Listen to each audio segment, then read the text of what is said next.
It's been 3 months since I buried my dog Shadow in the woods, but I still can't shake the feeling that he's out there, watching me, waiting. I know it sounds crazy. Dogs don't come back from the dead. But Shadow wasn't a normal dog. He was a Skinwalker. And I think he chose me to be his successor. It all started when I moved to this remote cabin in the woods, trying to get a fresh start after my divorce. I was lonely out here, just me and the trees and the silence. So when I saw an ad for a free dog from the local animal shelter, it seemed like fate. I went to pick him up the next day. The moment I saw Shadow, I should have known something was off. He was a big black mutt, shaggy and unkempt. But it was his eyes that really unnerved me. They were so intelligent, so knowing. It felt like he was staring into my soul. The shelter worker seemed anxious to get rid of him. "He's been brought back a few times," she told me. "Folks say he gives them the creeps. You sure you want him?" I laughed it off. I wasn't superstitious. And hey, a free dog is a free dog. I brought Shadow home, and at first he seemed like any normal dog, if a bit quiet. But then I started noticing weird things. I'd wake up in the middle of the night to the sound of scratching. But when I went to investigate, Shadow would just be sitting in the dark, staring at the wall. He had an uncanny ability to get in and out of locked rooms. And he never ate in front of me, but I could have sworn I saw his food bowl moved around when my back was turned. Then there were the physical effects. Since bringing Shadow home, my energy was sapped. Getting out of bed became a Herculean task. I was plagued by headaches and nightmares of running through the woods, and I started finding mysterious cuts and bruises on my body with no memory of how I got them. I tried to rationalize it, but my gut told me Shadow was responsible somehow. It all came to a head when my neighbor, an old-timer named Jim, came pounding on my door one evening. He looked terrified. "I seen it," he babbled. "A great big beast man lurking in the trees watching your house. That ain't no normal dog you got there." He spat on the ground. "It's a Skinwalker. That's what it is. An evil witch that can turn into an animal. You need to get rid of it before it steals your soul." I did some research, and the stories chilled my blood. Skinwalkers were shape-shifting witches in Navajo lore, evil sorcerers who could transform into animals.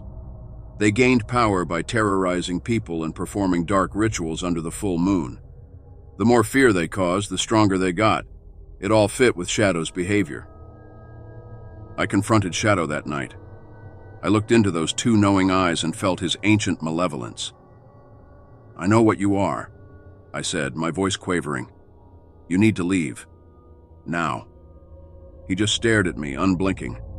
Then, to my horror, his form started to ripple and change. Fur sprouted from his body as he grew larger and more misshapen. His face elongated into a snout, his teeth lengthened into fangs, his hands twisted into clawed paws. Within moments, a hulking beast loomed over me, half man, half wolf, a Skinwalker in its true form. I don't remember much after that.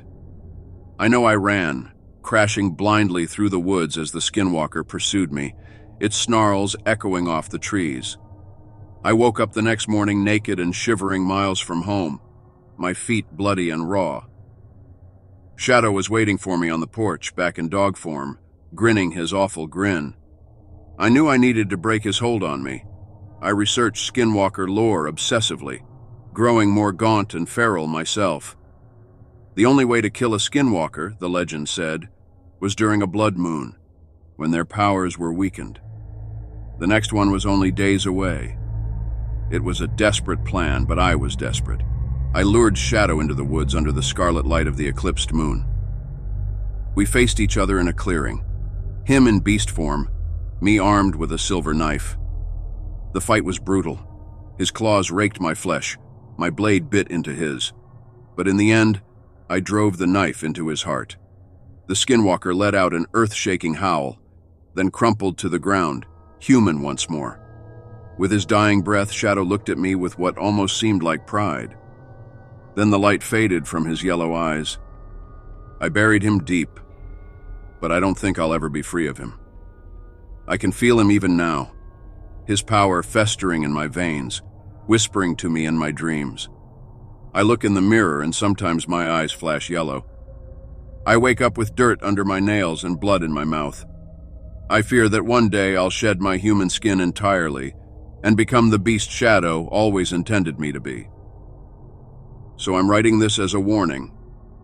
If a dog chooses you, beware. Look into its eyes. And if you see too much knowledge there, run. Run and don't look back. The Skinwalkers are always hungry for new souls to join their